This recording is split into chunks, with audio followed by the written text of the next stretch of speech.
Бир айдан берки Дарика эмне үчүн эле чуркап жүрөт деп ойлоп жатасыздарбы? Бул менин жашоо образым.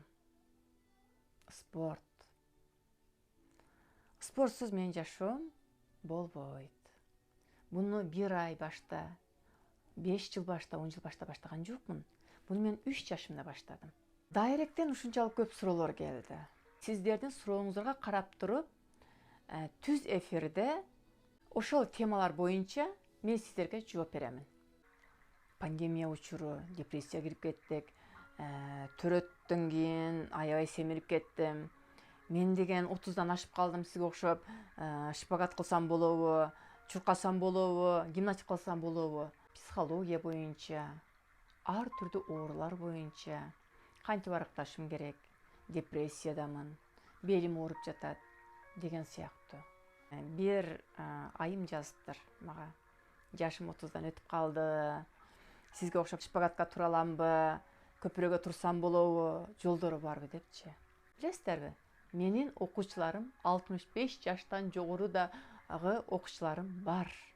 Ошол жашта шпагатка турушуп, көпүрөгө турушуп, көп нерселерди үйрөнүштү.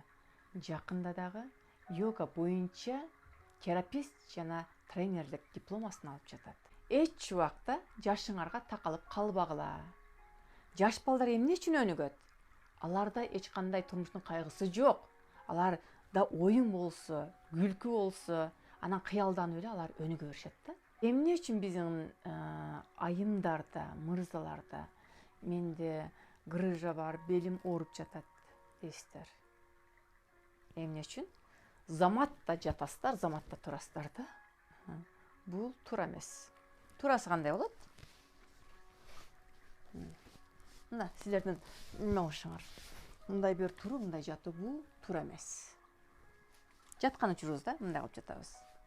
Бир жака кайрылып, бул колду узатабыз.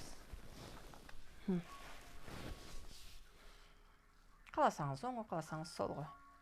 Анан кийин бутабызды узатып, каалагандай уктайбыз. Ал эми турган учурда дагы кантип турабыз? Сизге кайсы жагы оң келсе, оң бутпу, сол бутпу? Бул жака коебуз. Элибизди, колубузду бул жака коюп туруп, ушинтип кетебиз. Ар бир нерсенин эрежеси бар деп айттым го. Мисалы, азыр суу ичкенди үйрөнөбүз. Биз суу ичүүнү куштардан үйрөнгөнбүз. Мындай байкап көрсөңүздөр, алар биринчи сууну алат, анан оозуна бир тамчы суу алып, жутуп ичишет. А бизге окшоп лыкыр-лыкыр деп ичип коюшпайт. Андай болсо эмне болот?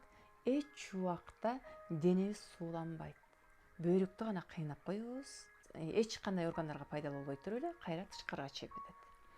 Сууну да алганыбыздан кийин секин ичкенге аракет кылабыз.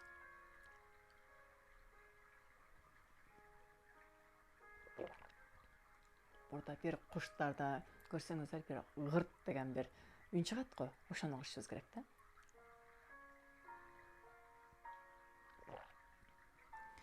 Ошондо гана биздин органдар бардыгы сууга тоет.